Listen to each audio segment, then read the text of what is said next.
Hai semuanya, balik lagi di Rumah Nolan with me Susi. Kali ini aku mau review rak TV aku yang mengambang atau bahasa kerennya floating rak TV. Mulai dari pembeliannya, cara setupnya, sampai kabel organizingnya biar kelihatan rapi dan cantik. Oke, langsung aja kita mulai yuk videonya. Cheers!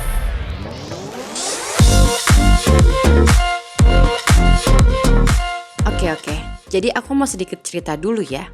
Dari awal renovasi rumah, aku emang udah ngincer banget sih pengen punya floating rak TV. Biar kayak rumah-rumah zaman now gitu, iya gak sih? Soalnya banyak tuh yang suka seliweran di Instagram aku model-model rak TV floating yang minimalis. Yang bikin mupeng banget deh. Nah setelah cari-cari akhirnya ketemu juga rak TV model Instagramable gini di IKEA. Nggak pakai lama langsung deh cus ke sana buat cari-cari rak TV-nya. Yang aku beli ini nama tipenya adalah Besta, bukan Besti ya gengs. Setelah tanya-tanya sama mbak-mbak IKEA-nya, akhirnya aku dikasih item listnya gitu yang mesti dibeli. List itemnya ini yang nantinya akan diambil di rak gudang penyimpanan IKEA. Ada 5 barang yang harus aku beli untuk bikin floating rak TV kayak gini, berdasarkan list yang dikasih sama mbak-mbaknya. Yang pertama ada 2 lemari Besta yang sudah menjadi satu. Terus yang kedua ada 1 lemari Besta terpisah yang nantinya akan disambung supaya jadi 3 kabinet menjadi satu. Terus ada 3 bracket yang akan dipakai untuk nempelin si kabinetnya ke dinding rumah kita. Setelah semua keperluannya sudah dibeli dan begitu sampai rumah gak taunya kami baru ngeh dong. Ternyata kita tuh salah beli. Mau nangis gak sih? Ternyata ada loh produk Besta ini yang emang udah didesain buat rak TV dengan 3 kabinet yang udah jadi satu.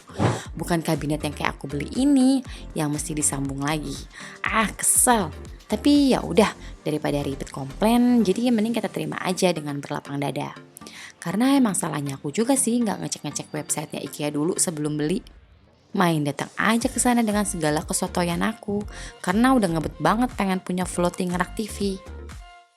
Seperti biasa, semua barang-barang yang beli di IKEA udah pasti harus ngerakit sendiri ya di rumah. Dan untuk bikin floating ala-ala ini kita mesti banget punya bor. Untungnya si teman hidup, teman hidup. Maksudnya si suamiku itu emang udah punya bor. Jadi tinggal kita ukur aja si temboknya dengan bracketnya.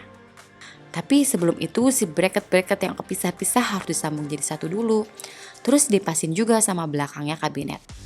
Udah pas dudukannya atau belum? Kalau udah tinggal ditandain pakai pensil titik lubang yang akan dibaut itu di mana aja. Setelah dilubangin tinggal masukin baut visernya ke lubang terus tinggal diputar aja pakai obeng atau pakai kunci pas. Untuk baut di bracket ini kemarin aku pasang sekitar 7 baut dengan 3 baut viser yang besar dan 4 baut viser yang kecil. Besti nggak perlu khawatir juga nih raknya jatuh asalkan si baut visernya ini udah pakai yang besar dan pastiin kalau temboknya itu emang kuat. Nah, untuk dimensi dari keseluruhan rak TV ini yaitu 180 dikali 42 dikali 38 cm. Dengan warna kabinet putih gading atau putih agak buram khas IKEA gitu. Kalau dibanding sama tembok aku, kayak lebih putih si temboknya deh. Aku sengaja pilih rak TV dengan pintu yang tertutup seperti ini. Supaya apa yo? Yap, betul sekali geng. Supaya kabel-kabel yang udah pasti bakalan kusut itu bisa ketutup semuanya. Gak ada yang tahu kan kalau dalemannya ini sangat teramat-amat berantakan saudara-saudara. Seperti yang udah aku jelasin di awal, kalau kabinet ini bukan didesain untuk rak TV. Jadi gak ada tuh lubang atau slot-slot kabel-kabelnya TV atau kabel yang lainnya. Nah untuk ngakalinnya si Ayang beli lagi bor buat ngebor kayu yang bentuknya kayak gini. Ini tuh harganya cukup terjangkau, sekitar 50 ribuan aja. Bisa ditemukan di online store kesayangan Anda. Berkat si bor inilah akhirnya si rak TV aku jadi kelihatan rapih dan cantik. Dari 3 ruangan rak ini aku bolongin satu-satu. Karena udah pasti tiap barang elektronik yang akan aku taruh di rak TV ini udah pasti ada kabelnya. Buat yang kiri ini ada jalur kabelan Alexa, Smart Gateway, dan Remote ER. Untuk lubang yang ada di tengah itu aku pakai buat jalur kabel TV dan antena. Terus di yang paling kanan ada kabel PS dan pajangan PS ini.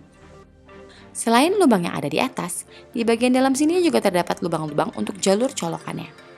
Dimulai dari bawah sini ada 1 lubang untuk jalur kabelan dan fiber optik.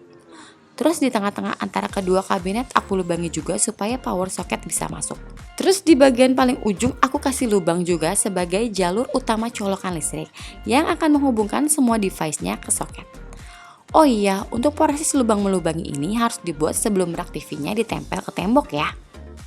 Kalau untuk tinggi dari rendahnya kabinet itu sesuai selera aja.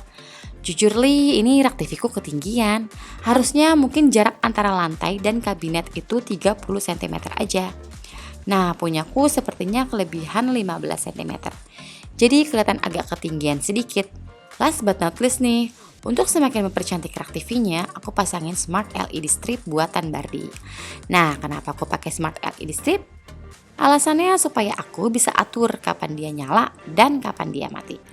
Atau warna apa yang dimau sesuai dengan jam yang diinginkan. Dan yang pasti supaya kelihatan lebih smart home juga, iya kan? Well, meskipun di awal aku agak kesel karena salah beli si rak TV, tapi pada akhirnya aku cukup happy sama si rak TV Besta dari IKEA ini. Karena bentuknya yang minimalis, serta kabel organizingnya yang terlihat rapi. Karena slot lubangnya aku bisa customize sendiri. Jangan lupa untuk subscribe ya. Kalau ada yang mau ditambahkan bisa tulis di kolom komentar. Jangan lupa follow akun Instagram aku juga, karena biasanya aku lebih sering update di sana dan bisa tanya-tanya langsung juga. Sampai di sini dulu dan sampai jumpa di video berikutnya.